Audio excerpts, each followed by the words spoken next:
La mission de l'Office du tourisme, c'est le développement des arrivées du monde entier touristique vers le Maroc. Comment nous travaillons? À travers une panoplie d'actions. Premièrement, avec des partenariats sur l'aérien. Nous développons des partenariats avec une vingtaine de compagnies aériennes, dont toutes les grandes compagnies majeures low cost, comme par exemple Ryanair, EasyJet, Norvégienne, Transavia, mais aussi avec les compagnies régulières et charter allemandes, anglaises, espagnoles, à titre d'exemple. Nous développons aussi, donc nous les encourageons à ouvrir des routes, les routes classiques dans lesquelles les rentabilités sont a priori assurées, elles le font par elles-mêmes de par leur métier, mais nous allons plus profondément avec elles sur des régions au départ de l'Europe pour arriver vers le Maroc, à travers l'ensemble des villes touristiques que peuvent être Agadir, Marrakech, Rabat, Tanger, Fès. Et là, en Angleterre par exemple, nous allons demander à des compagnies aériennes de promouvoir, d'ouvrir des routes au départ de Birmingham, de Liverpool, de Leeds, au-delà de celles existantes classiquement au départ de Londres. C'est la même chose sur l'Allemagne.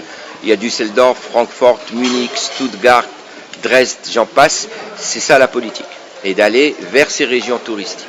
Nous développons aussi des partenariats avec les tours opérateurs, à peu près 45, les gros essentiellement, et quelques-uns de taille moyenne ou spécialisés, au départ de tous ces pays-là, vers les régions marocaines touristiques.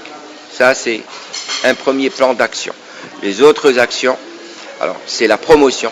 Nous invitons environ 1000 à 1100 journalistes par an, au départ du monde entier, environ 2000 à 2200 tours opérateurs et agences de voyage, à travers ce qu'on appelle des voyages de familiarisation, des fam trips, pour qu'ils découvrent non seulement des voyages soit classiques, soit thématiques, axés sur le bien-être, axés sur la découverte de notre histoire, axés sur la découverte de la gastronomie, à titre d'exemple. De même, nous faisons des actions de promotion avec des événements à l'étranger, quelquefois de gros événements. Alors, la COP 21, nous étions présents avec un stand high technology au Grand Palais, à titre d'exemple. Nous avons fait plusieurs actions de ce type. Je ne vais pas les citer, ça serait trop long. C'est l'une des manières aussi, donc, des grands événements en Europe. Enfin, nous sommes présents dans 80 foires à travers le monde chaque année, dont les plus grandes européennes, telles que l'ITB à Berlin, le World Trade Center à Londres, le Fitour à Madrid, etc. Et nous étions présents aussi, évidemment, à la foire touristique d'Abidjan, dernièrement, le CITA, dans le cadre de la même optique, de développer nos partenariats, d'être présents, d'appuyer les relations fraternelles que nous avons avec la Côte d'Ivoire, comme nous l'avons avec beaucoup de pays en Afrique. On fait des campagnes de communication, télévision, affichage, radio, et on s'attaque beaucoup aujourd'hui à tout ce qui est Internet, vente via le net, parce qu'au départ de l'Europe et dans plusieurs pays, c'est ce qui marche le mieux aujourd'hui. Des campagnes de communication en utilisant ces réseaux, des encouragements à ces réseaux à travailler, et tout ce qui est réseaux sociaux, Facebook, Twitter, ça aussi aujourd'hui, il faut absolument être là pour faire connaître notre produit. Ça, c'est la panoplie d'actions sur lesquelles l'une avec l'autre cumulée nous permet de mieux faire connaître le Maroc et de pousser les gens à venir. Sur l'Afrique. L'Afrique, c'est pour nous une priorité. Aujourd'hui, nous recevons à peu près 200 000 Africains annuellement au Maroc. Il y a un potentiel largement plus important qui doit être développé et exploité. L'Afrique, c'est déjà au niveau économique pour le Maroc, c'est un partenaire privilégié et prioritaire. Deuxièmement, nous entretenons des relations séculaires et de grande fraternité avec énormément de pays, particulièrement dans l'Afrique de l'Ouest. Troisièmement, le Maroc offre une panoplie de produits tout à fait complets et qui répond tout à fait aux besoins des Africains lorsqu'ils souhaitent voyager. D'abord, il y a la proximité. Au lieu d'aller en Europe, c'est de venir au Maroc et de ne pas avoir à traverser les océans et les mers. Deuxièmement, le produit cultuel, donc religieux, pour 250 à 300 millions de tijanes en Afrique. Eh bien, il y a un pèlerinage à Fès auprès de Sidi Ahmed Tijani qui fait partie quasiment des obligations religieuses des confréries tijanes. Nous avons signé avec une convention de partenariat avec les 4 grands califes des 4 grandes familles tidianes, les familles Si, les familles Nias, les familles Tal, les familles Ba, dans lequel nous engageons avec eux à développer, à faciliter le voyage des communautés religieuses tidianes vers le Maroc. Et dans ce cadre-là, sur l'Afrique, dans ces pays, par exemple aujourd'hui, vous êtes invités chez nous et nous vous remercions d'avoir répondu à notre invitation. Il s'agit là de mieux faire connaître le Maroc. Dans le cas précis, nous avons choisi le festival de Fès. D'abord, c'est un pays de festival. Il y a Mawazine, il y a l'Egnawa à Essaouira, il y a Timidart à Agadir, il y en a toute une série. Et Fès, justement, toute la communauté africaine, eh bien, c'est l'endroit idéal cette fois-ci, puisqu'il y a ce festival des musiques sacrées et ce lieu saint de la Ziyara des Tijanes.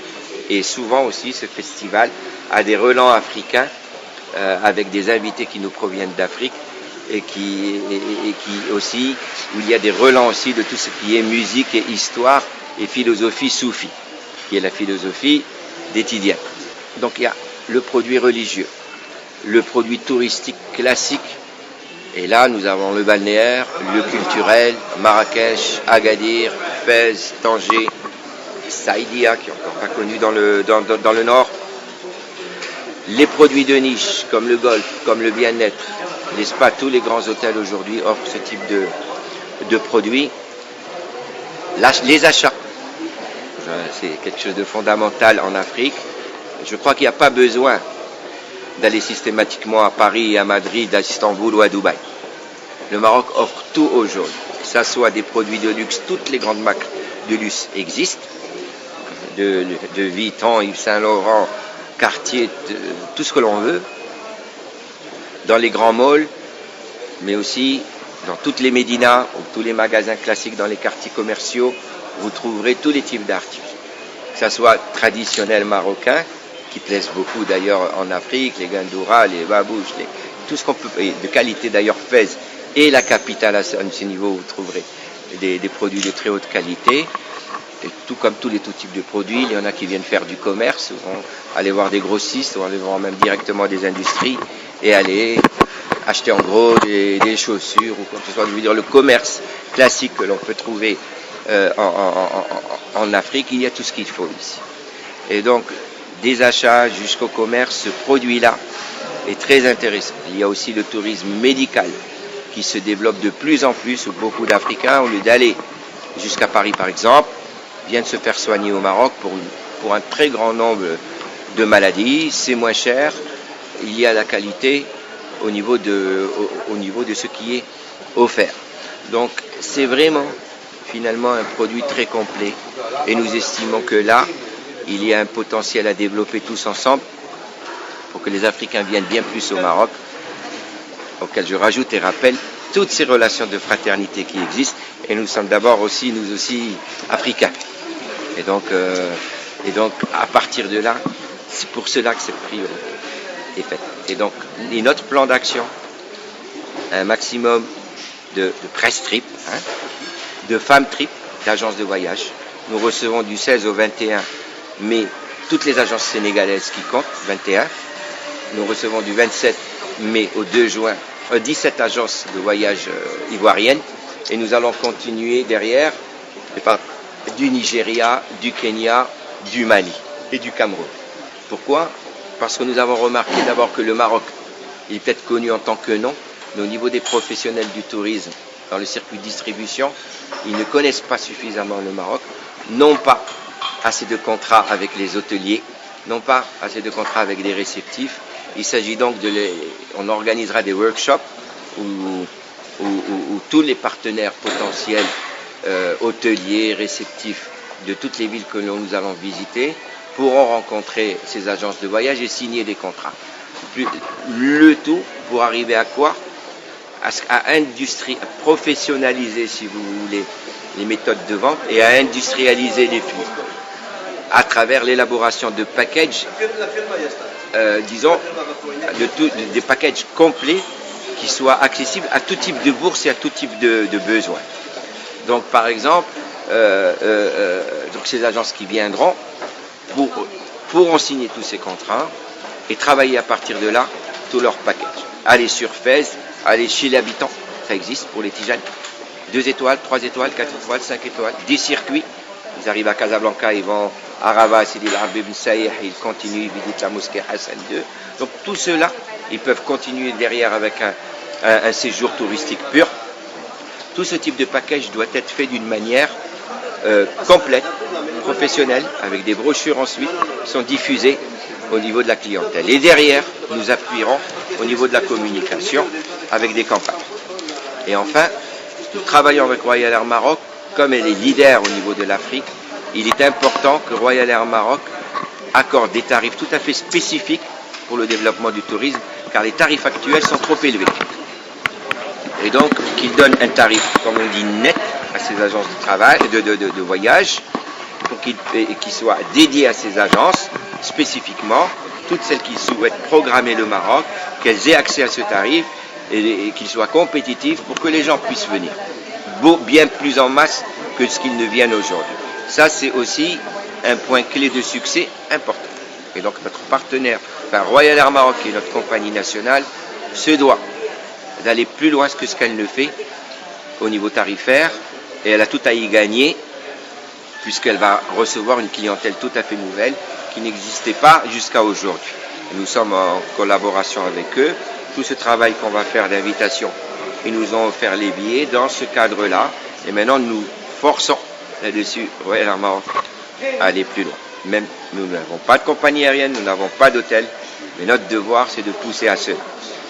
Et l'un des exemples précis, aujourd'hui sur Dakar par exemple, il y a 3 vols par jour, mais nous voulons pousser à ce qu'il y ait un Dakar Fès direct, 2 vols par semaine, et nous sommes en train d'y arriver avec Royal Air Maroc.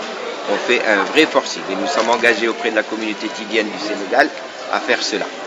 Après, et sinon à augmenter les fréquences dans les autres pays plus éloignés, augmenter les fréquences et accorder les tarifs qu'il faut. Globalement, c'est ça notre politique sur l'Afrique. Et nous sommes très confiants à ce que les gens viennent, et c'est aussi par vous et par le fait de mieux faire connaître notre pays, parce que je crois que les Africains, en fonction des pays bien sûr, ne le connaissent pas assez, voire même pas du tout, dans l'Afrique anglophone par exemple. Et même j'ai rencontré des agences de voyage au Sénégal, d'autres en Côte d'Ivoire, la vérité, elles savent au Maroc, mais sont incapables de le vendre réellement et de le commercialiser, parce qu'elles ne connaissent pas encore suffisamment toute la richesse de ce qui est offert ici. Et donc il y a ce travail à faire et à compléter que nous sommes en train de réaliser aujourd'hui.